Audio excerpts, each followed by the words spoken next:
P7 rational expressions. So again, when we see rational, we think fraction.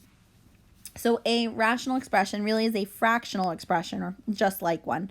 And a fractional expression is the quotient of two algebraic expressions. A rational expression is a fractional expression in which both the numerator and denominator are polynomials. So remember back in Algebra 1, there were specific rules to turn something into a polynomial or make it a polynomial, and that required your integer or your exponents to be integers. All right, so the domain of an algebraic expression. When we're talking about the domain, what we're saying is all of the inputs we are allowed to have, a set of real numbers that the input variable is permitted.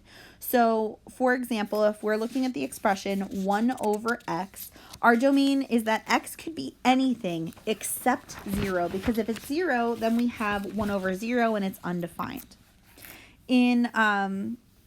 In the next one, we have the square root of x. We have the rule that when we take the square root of something, we need to make sure that we're taking the square root of a positive, or really a non-negative number. It can be 0, right? Square root of 0 is 0. So that makes our domain greater than or equal to 0.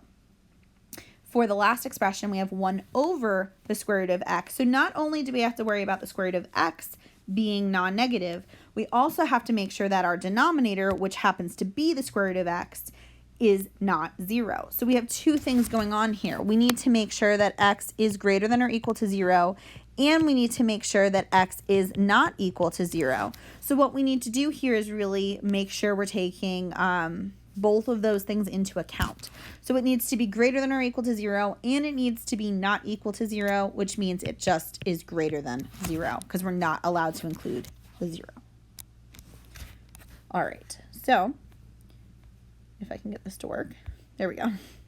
We want to consider this expression. I'm sorry if it's a little blurry. We have 2x plus 4 over x minus 3. So the first thing we want to do is find the value of the expression when x equals 2. Simple. Any x you see, turn it into a 2. So that means we have 2 times 2 plus 4 over 2 minus 3. So that's 4 plus 4 on top. That's a negative 1 on the denominator. So 8 over negative 1 gives us negative 8. Easy peasy. All right, we want to find the domain of this expression, and this is where things get a little bit funny. I am going to really have issues with my domain when there's a denominator or when there's a radical. Those are kind of the two big ones. There's other places where I might have an issue, but those are the two big ones. So when we are looking at this, I see I have a denominator. When I have a denominator, denominators cannot be 0. So I want to make sure that x minus 3 cannot equal 0. Well, what does that mean for x? That means that x cannot be, if I add 3, 3. So we have a few ways we can write this. So one way was that set builder notation that we saw on the page before. So that would be that the domain, the set, which is the domain, is x such that x is not equal to 3, except most of the time you will not see that. So what we prefer to use is interval notation. And this is the one you're going to be required to use. Okay, so our domain is from negative infinity to 3, but not including 3. We're skipping the number 3. Union, meaning and. We're also going to use the rest of this stuff. 3 to infinity. So this is allowing us to use all of the numbers except we're excluding 3. So if we were to graph that on a number line, what that domain would look like is if this is 3, we would have an empty circle here and everything would be included except 3. So that's where we're having that little gap. All right, so we want to find the domains of the following expressions. We have 2x squared plus 3x minus 1. There's nothing. There is 0 restrictions here. X can be whatever it wants to be. So let's use that interval notation. So we want to say we're just going from negative infinity to infinity. Everything. Absolutely everything. There is no restrictions on x. You can square a number. You can multiply a number by 3. That's not going to be an issue. However, if we take a look at B, I've got a problem. I have a denominator. Denominators can't be 0. Denominators cannot equal 0. So I have x squared minus 5x plus 6, and that can't be 0. If it's 0, it's undefined. Well, how am I going to solve that? Really, I think of it as how would I solve it if it said equals 0, and then those are just the numbers I can't use. So I'd do that by factoring. I mean, I could use the quadratic formula, but I'd be here forever. So what multiplies to 6 and adds to -5? That should be -3 and a -2. So using the 0 product property, x minus 3 is not going to be 0, and x minus 2 is not going to be 0. So that means x can't be 3 and x can't be 2. Okay, so what does that look like? Well, in our domain, we need to make sure that we are skipping the number 2 and skipping the number 3. So we can go from -infinity up until the number 2, and then we have to make sure we skip 2. Then we can go all the way to 3, except we can't include it, we need to skip it. So what that would look like on a graph is that at 2, we're going from -infinity, and then we get to do and go 2 and say, uh-oh, can't use it. And then we keep going until we hit 3, and then we say, uh-oh, can't use it, and then we keep going. So we just have those gaps. All right, in C, we have a few problems here. One, I see a radical. When I see the radical, I know that whatever is underneath the radical cannot be negative. So whatever is under the radical, we call that the radicand, the stuff under the radical. It needs to be greater than or equal to 0. So in this case, x has to be greater than or equal to 0. Okay, awesome. But we have another problem. We also have a fraction. So we know our denominator cannot equal 0. So that means x cannot equal 5. So not only does x have to be greater than or equal to 0, but it also can't be 5.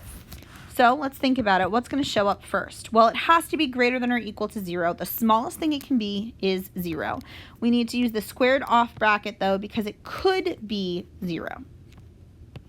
Except we got to make sure we take out 5. So from 0 up until 5, we're good. Skip 5 and keep going forever. On a number line, that would look like we start at 0. We're allowed to be 0. We have to pause at 5, and then we can keep going.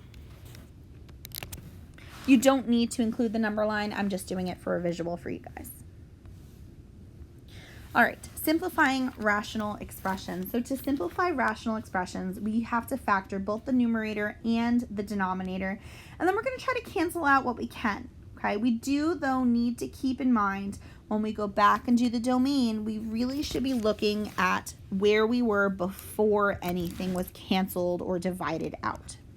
This is actually, I know it seems silly, but going to be a really important skill for calculus. All right, so let's factor first. Numerator, difference of squares. That makes x plus 1, x minus 1.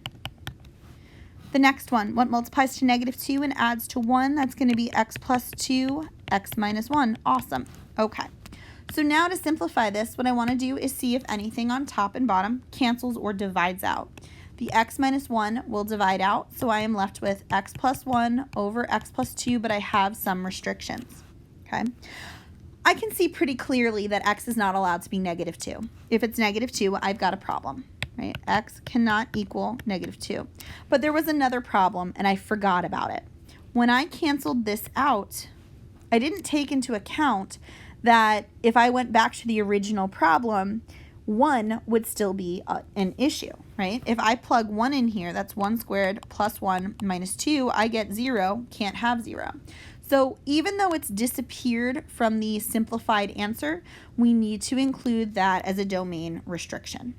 So x can't be -2 because of here, but it can't be 1 because of here. So I suggest when you go to check out your domain that you go back before you canceled and check there first. So here's the solution with its restrictions. Multiplying rational expressions. So to multiply rational expressions, we use the regular fraction property, and I'm sorry that got covered up, but it's just multiply the numerators and multiply the denominators together. Okay. So what can be useful, though, and it might seem a little silly, it's actually useful to factor before you multiply. And that just doesn't seem to make sense because, well, factoring is undoing multiplying, but we're doing that to see what can we cancel, okay? So factor everywhere, step 1. All right, so let's take a look at what we've got. We have x squared plus 2x minus 3, and actually I'm going to go back, and I'm just going to be a little silly in color code, but I think this will help us from missing any pieces. Okay, So when I take a look at this first one, x squared plus 2x minus 3, that factors to x plus 3, x minus 1. All right, underneath, I'm going to factor this. What multiplies to 16 and adds to 8, that would be 4 and 4. So that is x plus 4. I'm going to run out of space. X plus 4 times x plus 4. All right, and then up top here, that's a GCF of 3. That's an x plus 4. And the x minus 1 is what it is. You can't do anything. Okay. And remember, when I'm multiplying fractions, I just multiply straight across. So I'm just going to make this fraction bar larger. All multiplication. Okay, what can we cancel out? So when we cancel, just remember we need to include those when we go back and check out the domain. So the x minus 1s can cancel, and x plus 4 can cancel with one of them, and let's see what's left. So we are left with 3 times x plus 3 over x plus 4. All right, nothing else cancels. Now it did say to multiply, so technically we probably should distribute that 3. So that's 3x plus 9 over x plus 4, and now let's make sure we account for our domain. So comma, x can't be what? Go back to the beginning. X can't be negative 4, right? And x can't be positive 1.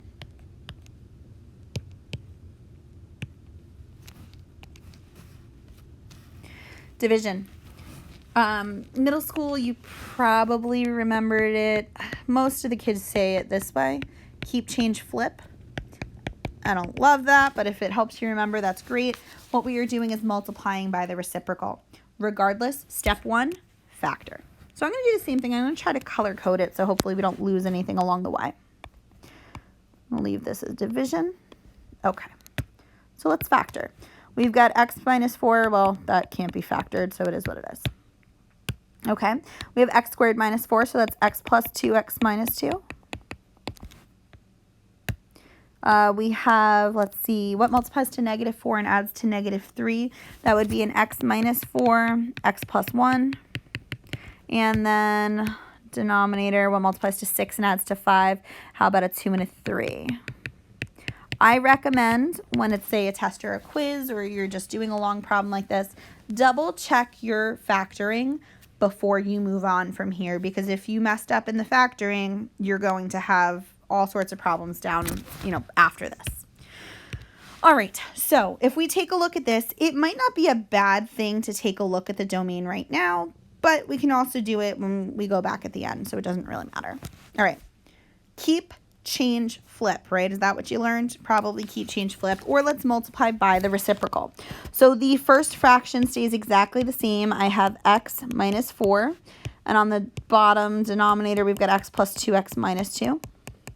We're going to change this to multiplication, and we're going to use the reciprocal. So the denominator becomes the numerator, and the numerator becomes the denominator. Now let's divide out and simplify. All right, so the x minus 4s can go, the x plus 2s can go, and I think that's what we're stuck with. Yeah, I don't think there's anything else we can get rid of here. Okay. All right, so if we do that, we are going to have, let's see, that is an x plus 3 on top. On the bottom, we have x minus 2 and x plus 1. And we really, because it says to divide and simplify, we probably should FOIL this out. I'd give you better directions on that in an assessment. So let's see, that's x squared. That would be x and minus 2x, so minus x minus 2. Okay, but we need to think about domain. What is a problem? All right, well, clearly 2 and negative 1 are issues, right, if we look right there. But we want to look before we started canceling out. So not only is 2 a problem, but so is negative 2. I'm going to run out of space here. So is 4, right? 4 is an issue. Is there anything else that is a problem here? We included negative 1 already. We got to think back even further, though. This was also the denominator at one point in time. So negative 2 is no good. I've already accounted for it. Fine. But negative 3 is also no good. I know that sounds crazy, but you need to make sure you're including all